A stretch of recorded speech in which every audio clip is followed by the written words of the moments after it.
Hello everyone welcome to study Shaukat here study becomes easier. ਤਾਂ ਆਪਾਂ ਫਿਰ ਤੋਂ ਲੈ ਕੇ ਆਏ ਹਾਂ ਤੁਹਾਡੇ ਲਈ ਬਹੁਤ ਹੀ ਇੰਪੋਰਟੈਂਟ ਨਿਊਜ਼ ਜਿਹੜੀ ਹੈ 2364 ETT ਪੋਸਟਾਂ ਦੇ ਰਿਲੇਟਡ ਜਿਹੜੀ ਕਿ ਜਾਰੀ ਕੀਤੀ ਗਈ ਹੈ ਹੁਣੇ 22 ਦਸੰਬਰ 2020 ਨੂੰ। ਤੇ ਇਹ ਹੈਗੇ 2364 ETT ਦੀ ਜਿਹੜੇ ਪੋਸਟ ਆਉਣੀਆਂ ਸੀ ਉਸ ਦੇ ਰਿਲੇਟਡ ਹੈਗੇ। ਤਾਂ ਦੇਖਦੇ ਹਾਂ ਕੀ ਜਿਹੜੀ ਹੈ ਇਹ ਪਬਲਿਕ ਨੋਟਿਸ ਹੈਗਾ, ਇਸ ਨੂੰ ਪੜ੍ਹਦੇ ਹਾਂ ਧਿਆਨ ਨਾਲ। ਦੇਖੋ, ਸਿੱਖਿਆ ਭਰਤੀ ਡਾਇਰੈਕਟੋਰੇਟ ਪੰਜਾਬ ਵੱਲੋਂ ਮਿਤੀ 6/3/2020 ਨੂੰ 2364 ETT ਅਧਿਆਪਕਾਂ ਦੀਆਂ ਪੋਸਟਾਂ ਭਰਨ ਸੰਬੰਧੀ ਵਿਗਿਆਪਨ ਦਿੱਤਾ ਗਿਆ ਸੀ। ਵਿਗਿਆਪਨ ਦੀ ਸ਼ਰਤਾਂ ਅਨੁਸਾਰ ਇਹਨਾਂ ਅਸਾਮੀਆਂ ਦਾ ਜਿਹੜਾ ਪੇਪਰ ਹੈ ਉਹ 29/11/2020 ਨੂੰ ਵਿਭਾਗੀ ਟੈਸਟ ਲੈਣ ਉਪਰੰਤ ਵਿਭਾਗ ਵੱਲੋਂ ਨਤੀਜਾ ਜਿਹੜਾ ਘੋਸ਼ਿਤ ਕਰ ਦਿੱਤਾ ਗਿਆ ਸੀ।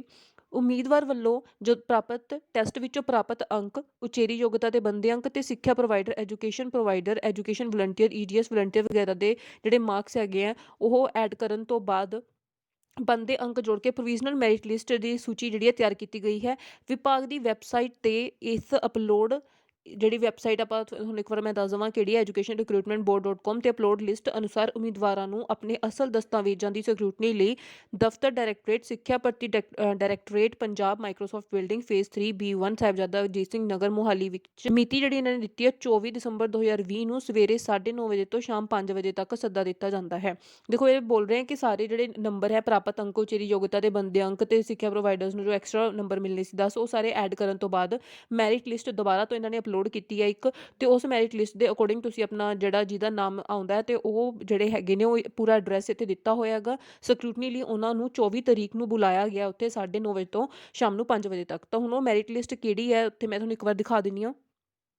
ਹਾਂਜੀ, ਜਿਵੇਂ ਤੁਸੀਂ ਦੇਖ ਸਕਦੇ ਹੋ ਇਹ ਆਪਣੀ ਮੈਰਿਟ ਲਿਸਟ ਹੈ ਜਿਹੜੀ ਆਪਣੇ ਸਾਹਮਣੇ ਓਪਨ ਹੋ ਚੁੱਕੀ ਹੈ। ਮੈਰਿਟ ਲਿਸਟ ਉਹਨਾਂ ਨੇ ਹੁਣੇ ਜਾਰੀ ਕੀਤੀ ਹੈ। ਦੇਖੋ, ਇਹ ਮੈਰਿਟ ਲਿਸਟ ਦੇ ਵਿੱਚ ਟੋਟਲ ਜਿਹੜੇ ਹੈਗੇ ਆ ਉਹ ਬੱਚੇ ਤੇ ਕੈਂਡੀਡੇਟਸ ਨੰਬਰਿੰਗ ਜਿਹੜੀ ਹੈ 203 ਨੰਬਰ ਤੱਕ ਤੁਹਾਨੂੰ ਜ਼ੂਮ ਕਰਕੇ ਦਿਖਾ ਦਿੰਦੀ ਹਾਂ। ਇਸ ਦੇ ਵਿੱਚ ਕੁਛ ਇਸ ਤਰ੍ਹਾਂ 203 ਨੰਬਰ ਤੱਕ ਜਿਹੜੇ ਹੈਗੇ ਟੋਟਲ ਕੈਂਡੀਡੇਟਸ ਉਹਨਾਂ ਨੂੰ ਬੁਲਾਇਆ ਗਿਆ। ਤੇ ਇਹ ਮੈਰਿਟ ਲਿਸਟ ਜਿਹੜੀ ਆ ਉਹ ਕਿਸ ਬੇਸਿਸ ਤੇ ਉਹਨਾਂ ਨੇ ਅਪਲੋਡ ਕੀਤੀ ਆ ਉਹ ਹਾਲੇ ਤੱਕ ਇਹਨਾਂ ਨੇ ਨਹੀਂ ਕਲੀਅਰ ਕੀਤਾ ਕਿ ਕਿਸ ਬੇਸਿਸ ਤੇ ਮੈਰਿਟ ਲਿਸਟ ਜਿਹੜੀ ਹੈਗੀ ਆ ਉਹ ਦਿੱਤੀ ਹੈਗੀ। ਤੁਸੀਂ ਜਾ ਕੇ ਆਪਣਾ ਦੇਖ ਸਕਦੇ ਹੋ ਕਿ ਤੁਹਾਡੇ ਜਿਹੜੇ ਨੇਮ ਹੈਗੇ ਇਸ ਦੇ ਵਿੱਚ ਹੈ ਜਾਂ ਨਹੀਂ ਹੈ। ਤੇ ਜਿਨ੍ਹਾਂ ਬੱਚਿਆਂ ਦਾ ਨਾਮ ਇਹਦੇ ਵਿੱਚ ਆ ਰਿਹਾ ਹੈਗਾ ਤਾਂ ਉਹ ਕੈਂਡੀਡੇਟਸ ਆਪਣੀ 24 ਦਸੰਬਰ 2020 ਯਾਨੀ ਕਿ 24 ਦਸੰਬਰ ਨੂੰ ਸਵੇਰੇ 9:30 ਵਜੇ ਤੋਂ 5 ਵਜੇ ਤੱਕ ਸਕਰੂਟਨੀ ਲਈ ਆਪਣਾ ਉੱਥੇ ਪਹੁੰਚਣਗੇ।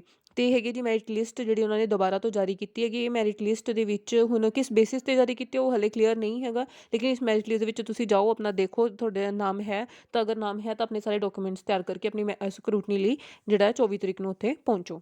ਤੇ ਇਹ ਸੀਗੀ ਜੀ ਨੋਟੀਫਿਕੇਸ਼ਨ ਜਿਹੜੀ ਹੁਣੇ education-recruitment-board.com ਵੱਲੋਂ ਦੀ ਸਾਈਟ ਤੇ ਸਰਕਾਰ ਵੱਲੋਂ ਜਾਰੀ ਕੀਤੀ ਗਈ ਹੈ। 2364 ETT ਦੀ ਪੋਸਟਾਂ ਦੇ ਰਿਲੇਟਡ ਮੈਰਿਟ ਲਿਸਟ ਦਿੱਤੀ ਗਈ ਹੈ ਤੇ ਨਾਲ ਹੀ ਸਕਰੂਟਨੀ ਲਈ ਉਹਨਾਂ ਨੂੰ ਸ਼ੈਡਿਊਲ ਦਿੱਤਾ ਗਿਆ 24 ਤਰੀਕ ਦਾ। ਇਹ ਵੀਡੀਓ ਵਧੀਆ ਲੱਗੀ ਹੋਵੇ ਪਲੀਜ਼ ਇਸ ਨੂੰ ਲਾਈਕ ਕਰੋ, ਵੱਧ ਤੋਂ ਵੱਧ ਸ਼ੇਅਰ ਕਰੋ ਤਾਂ ਕਿ ਸਭ ਤੱਕ ਇਹ ਇਨਫੋਰਮੇਸ਼ਨ ਪਹੁੰਚ ਸਕੇ ਤੇ ਨਾਲ ਹੀ ਚੈਨਲ ਨੂੰ ਸਬਸਕ੍ਰਾਈਬ ਕਰ ਲਵੋ। Thank you.